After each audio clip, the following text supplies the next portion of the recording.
इससे पहले हम राजेश सर से बात करना चाहते थे, ब्रेक लेना पड़ा, लेकिन अब ब्रेक के बाद वापस लौट आए हैं। राजेश सर, जैसे मैंने शुरुआत में कहा, आप आधी धूप आधी छाया में हैं, यानी कि जिस अंधेरे को अभी हम देख रहे हैं उसके बाद थोड़ी रोशनी भी दिख रही है। ये रोशनी का दिया लेके ना एक्चुअली आज सीएलएस से आया। सबसे पहले सीएलएस ने कहा हम चाइना गए थे, बट हमें चाइना बहुत पसंद नहीं आया। भारत का मौसम, भारत का खान पान, भारत का कल्चर, भारत की इन्वेस्टमेंट ठीक है। उन्होंने कहा कि भारत में इन्वेस्टमेंट्स हम करना चाहते हैं। फिर देखा देखी नमूरा ने बोला, जेफरीज ने बोला, मूडीज़ ने भी बोला। खैर ये बात हम सब जानते हैं कि भारत अपने आप में महान है ही, इसमें कोई सेकंड थॉट भी नहीं है।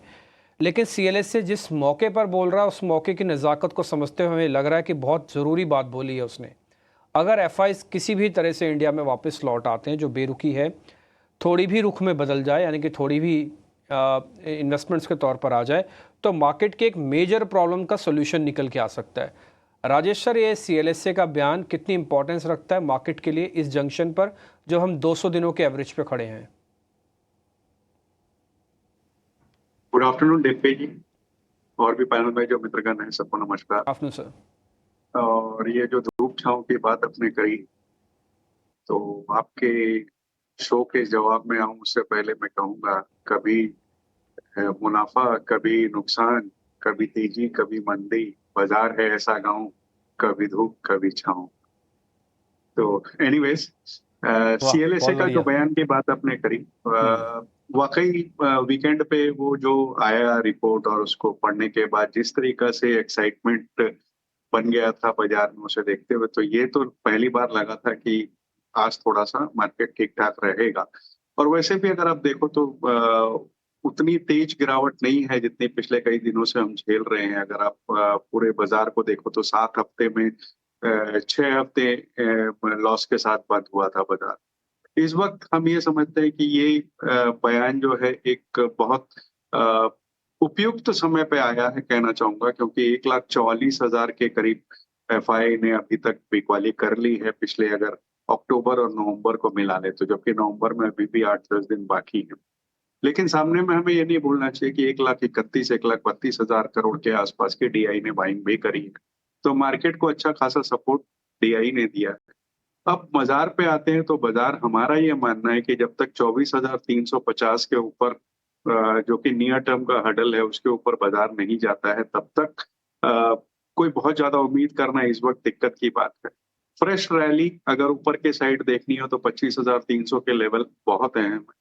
जो दिक्कत इस वक्त एफआई की तो है ही, क्रूड बहुत सपोर्ट कर रहा है हमें, क्योंकि अगर आप देखो तो सितंबर के महीने से लगातार $80 के नीचे चल रहा है। 70-71 के आसपास का क्रूड भारत जैसे देश के लिए बहुत उपयुक्त है, लेकिन करेंसी बहुत दिक्कत कर रही है।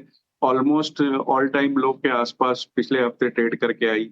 इंडेक्स ऊपर के लेवल से 10% के आसपास करेक्ट कर चुका है। वैल्यूएशन जिसकी सब कोई कह रहे थे कि बहुत स्ट्रेच हो गए, बहुत स्ट्रेच हो गए, लेकिन अगर अभी आप देखो तो 21 साढ़े 21 टाइम के निफ्टी के पी पे मुझे लगता है कि बहुत कंफर्टेबल लेवल पे। ये बस एक वक्त की बात है, जिसके पहले जब ये बाजार घूम जाएगा, इतनी गिरावट के बाद एक बाउंस बैक आना लाजमी है। महाराष्ट्र के इलेक्शन का एक ओवरहैंग है बाजार में, मेरे हिसाब से एक बार वो निकल जाता है उसके बाद बाजार में एक अ, थोड़ी सी सब बाजार थोड़ा संभलता हुआ नजर आएगा। दिक्कत कहाँ पे है? दिक्कत ब्याज दरों को लेकर के है, जहां फेड ने 2 बार ब्याज दरें कट कर ली और तीसरी बार के लिए कहा है कि वो बहुत एग्रेसिव नहीं होंगे। वहीं आरबीआई की तरफ से अगर आप देखो तो कोई बहुत ज्यादा पॉजिटिव बयान नजर नहीं आए हैं। बावजूद इसके कि पीयूष गोयल साहब ने पिछले दिनों एक फोरम में कहा था कि अब समय आ गया है कि आरबीआई रेट कट करे। तो ये रेट कट का एक मुद्दा है, जिसके बाद हमें लगता है बाजार बहुत तेजी से तूल पकड़ेगा। इतनी गिरावट के बाद वैल्यूएशन अच्छे हो गए हैं। सीएलएसए की ये बयान एक बहुत सपोर्टिव है।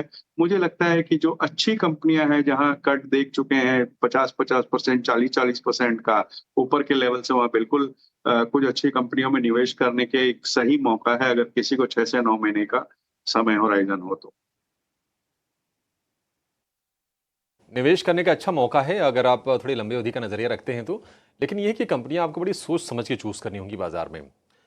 आज का एक मेजर एक्सीडेंट है होनासा कंज्यूमर, मामाअर्थ की पेरेंट कंपनी है ये। और सितंबर में जो भाव थे वो 550 रुपए के आसपास के प्राइसेस थे। अब जो प्राइसेस हैं वो 300 रुपए के नीचे के हैं और मार्केट कैप भी आ गया है 10,000 करोड़ रुपए से नीचे। वजह यह है कि नतीजे इसके खराब आए हैं, उसके बाद ब्रोकरेजेस डाउनग्रेड कर रहे हैं शेयर को। लोअर सर्किट लगा है 20% का, वजह क्या है और ब्रोकरेज क्या कह रहे हैं हुनासा कंज्यूमर को लेकर, जरा ये समझते हैं। हमारे सहयोगी शरद दुबे हमारे साथ जुड़ गए हैं। शरद, बेहद कमजोर नतीजे, घाटे का आंकड़ा ही कंपनी पोस्ट कर रही है। आप ये बताइए कि नतीजों में और कुछ क्या आपने नोटिस किया और ब्रोकरेजेस क्या कह रहे हैं अब?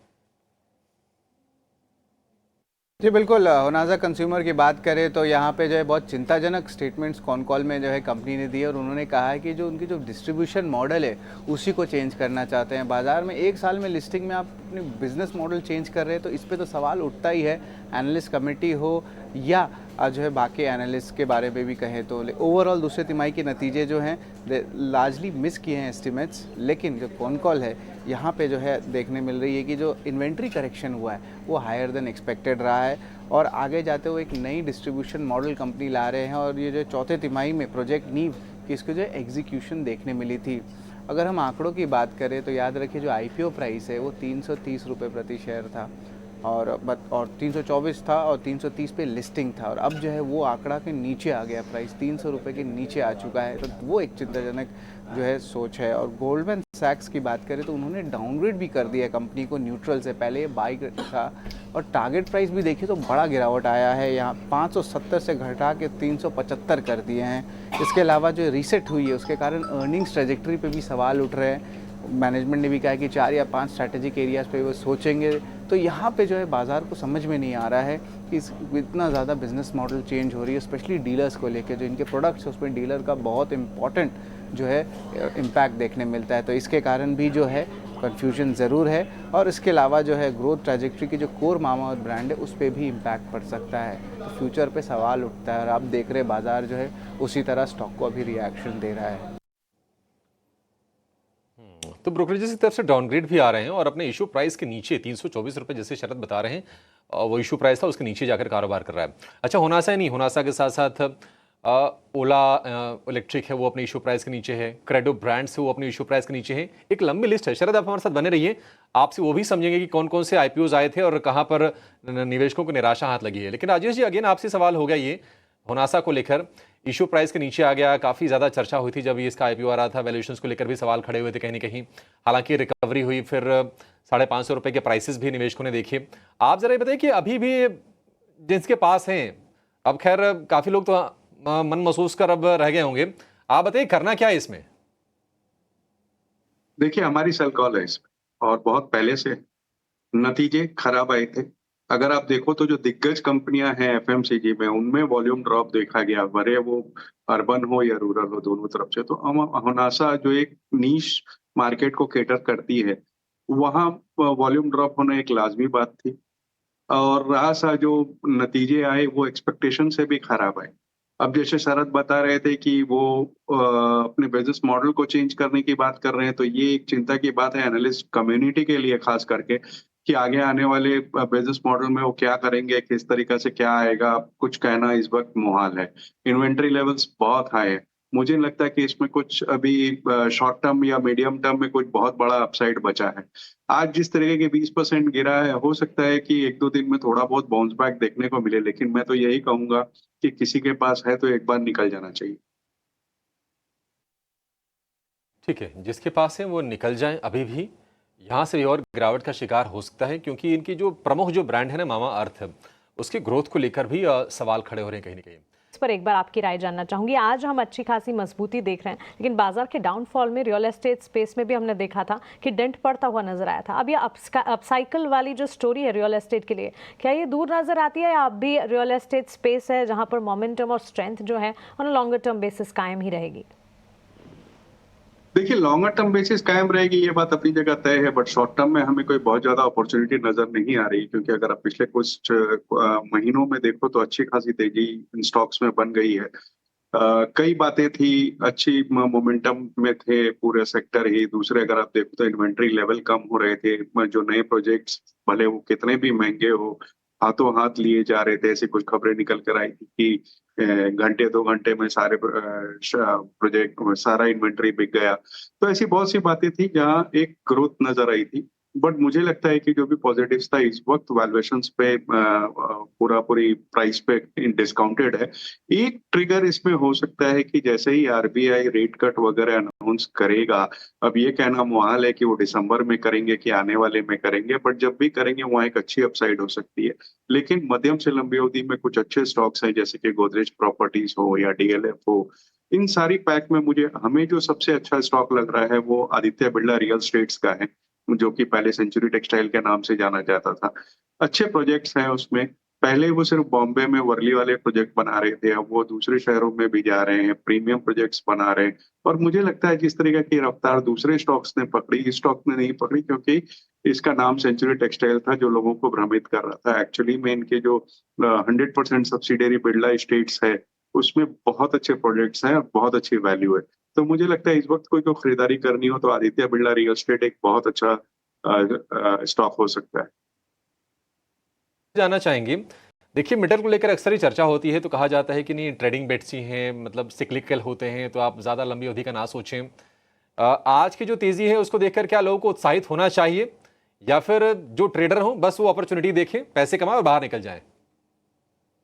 देखिए, 2 अलग-अलग चीज़ें हैं। जो ट्रेडर हो वो तो अपना स्टॉप लॉस टारगेट मेंटेन करे, जितना भी उसको मिलता है लेके निकल जाए। लेकिन इन्वेस्टमेंट के लिए मैं समझता हूँ कि अच्छे लेवल्स हैं, 253, 255 के लेवल्स इसमें आने वाले 6 से 9 महीने में आ सकते हैं। कम बोनस की बात कर रहा हूँ क्योंकि कंपनी ने बोनस अनाउंस कर रखा है।